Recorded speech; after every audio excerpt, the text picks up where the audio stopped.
Ya, silakan Pak. Ini dulu Pak Sinaga. Izin. Setelah itu langsung Pak Rikwanto ya Pak. Waduh, kenapa nih? Efisiensi ini kali ya. Saya Dapil Aceh ya, jadi Ketua, saya pikir apa yang disampaikan oleh perkumpulan simbiotik multitalenta bersatu ini harus kita tangkap agar kita dorong restoratif justice. Ya, rekan-rekan ya. Mohon maaf. Bentar.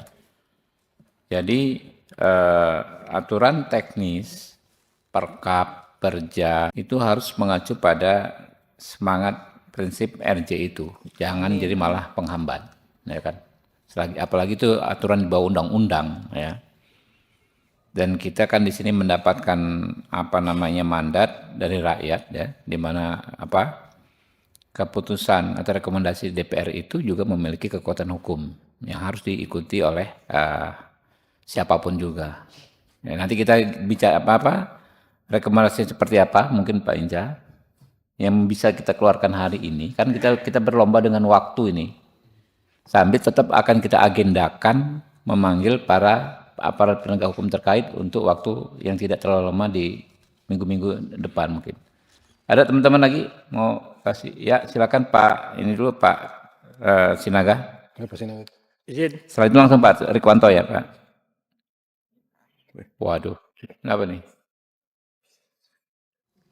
Efisiensi ini kali ya. Pimpinan. Ya, silakan. Jadi setelah kita menyimak daripada persoalan ini, sesungguhnya saya melihat ada beberapa kekacauan dalam proses hukum. Karena sesungguhnya perkara ini sudah ada putusan Prapit beberapa bulan yang lalu. Tersangka dimenangkan Prapit, tapi polisi penyidik membuat laporan baru lagi, SPDP baru lagi, berita acara dan tersangkanya itu juga. Ini aneh. Sebenarnya kalau sudah itu selesai, artinya ngapain lagi? Tak ada yang berubah di dalam berita acara yang ditemukan oleh polisi dan bahkan juga tersangkanya itu. Yang kedua, pimpinan, kita lihat di sini ada pernyataan daripada penyidik, ya boleh restoratif justice, tapi perkara tetap lanjut. Ya namanya restoratif justice itu adalah mengembalikan kepada semula, artinya berdamai, tidak berproses hukum lagi. Itulah yang kira-kira yang sesungguhnya arti daripada restoratif justice. Jadi tidak ada ini berproses lalu ini bisa diapakan, itu bukan namanya restoratif justice.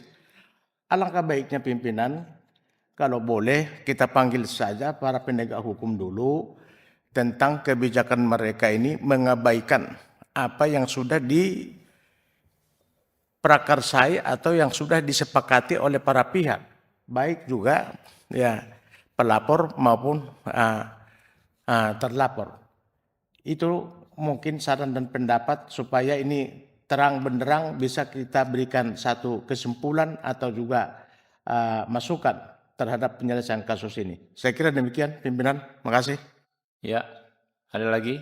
Izin menambahkan pimpinan. Pak Rikwanto dulu, Pak ini ya, Pak. Bentar Pak. Ya. Terima kasih pimpinan. Saya cuma mau penegasan aja. Ini kan intinya ingin segera aset dikembalikan ya. Nah, dengan adanya proses hukum ini, artinya aset mengikuti proses hukum.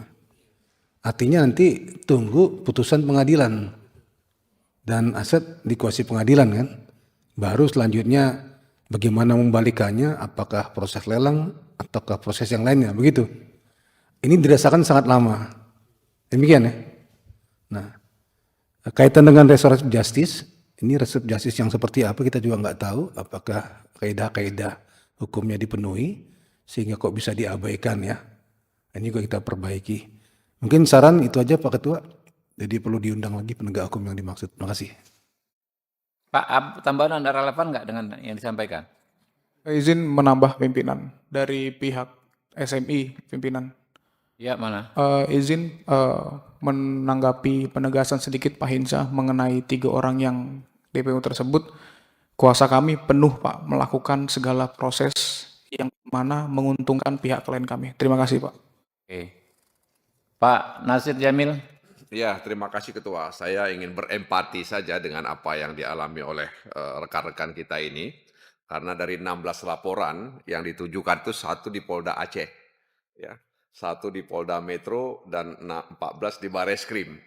Saya Dapil Aceh, ya. Jadi Ketua, saya pikir apa yang disampaikan oleh perkumpulan simbiotik multitalenta bersatu ini harus kita tangkap agar kita dorong restoratif justice, dan apa yang tadi disampaikan oleh sejumlah kolega lainnya perlu untuk kita tindak lanjuti, termasuk mengundang ya APH dan juga pihak-pihak lain yang kita nilai penting untuk bisa kita realisasikan permohonan restoratif justice, karena barangkali ini dianggap sebagai alternatif penyelesaian, ya, karena kerugian yang mereka alami tadi itu. Memang yang saya tahu sih, trading ini memang resikonya kan tinggi ya, dan memang banyak penipuan, dan memang perlu full time untuk aktif melihat pergerakan-pergerakan itu.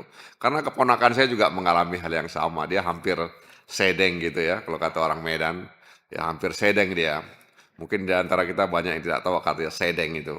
Ya, makanya saya gunakan telunjuk ini supaya orang tahu sedeng itu ya udah hampir-hampir gila ya, karena ratusan juta uangnya hilang ya, dan tidak tahu kapan bisa diambil lagi itu, dan hampir saja terjadi ya perceraian dengan istrinya karena persoalan ini. Jadi kita sangat prihatin ya Ketua, dan mudah-mudahan kita bisa merealisasikan harapan pengadu yang disampaikan pada Komisi 3. Terima kasih Ketua.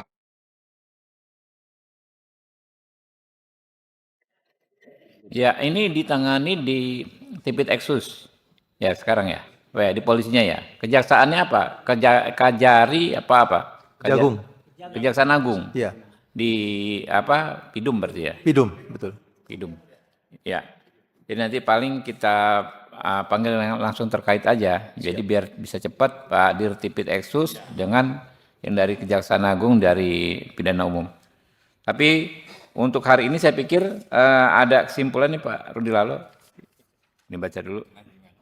Nih, jadi gini, intinya kita akan mengagendakan rapat dengan Dirtipit Eksus dan dari Kejaksaan ya, diambil, tapi hari ini ada kesimpulan yang perlu disampaikan. Silakan. Saya membacakan rekomendasi rapat dengar pendapat umum Komisi 3 DPR RI dengan perwakilan pelapor perkara NET 89 masa persidangan 2 tahun sidang 2024-2025, Kamis 13 Maret 2025. Komisi 3 DPR RI telah menerima pengaduan masyarakat dari perwakilan korban robot trading NET 89 Perkumpulan Simbiotik Multitalenta Bersatu, Paguyuban SMB. Dengan ini Komisi 3 DPR RI memberikan rekomendasi sebagai berikut. 1. Komisi 3 DPR RI meminta kepada aparat penegak hukum yang menangani kasus penipuan robot trading NET 89 untuk segera menindaklanjuti permohonan para korban terkait penyelesaian kasus tersebut berdasarkan keadilan restoratif, mengingat bahwa pihak pelapor dan terlapor sudah menyatakan damai sebagaimana dinyatakan dalam surat nota kesepahaman dan penandatanganan akta perdamaian sesuai dengan peraturan perundang-undangan.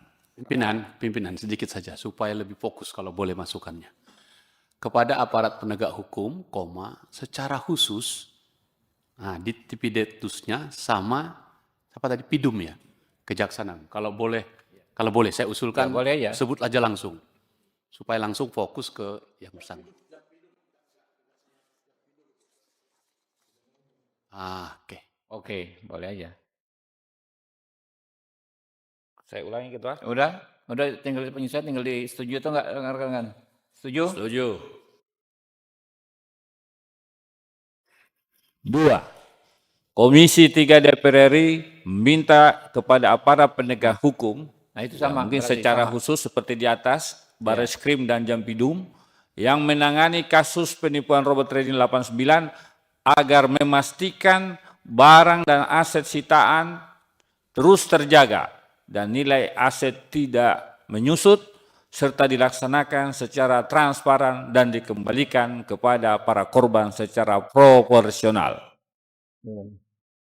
Setuju ya? Ya. Masih ada lagi? Cuma ada 2 ya? Oke, teman-teman,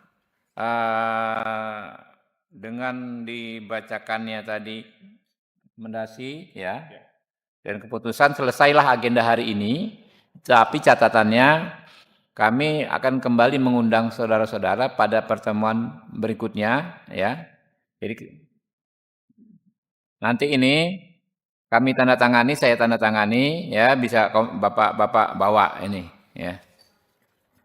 Oke, terima kasih. Billahi taufiq wal hidayah. Wassalamualaikum warahmatullahi wabarakatuh.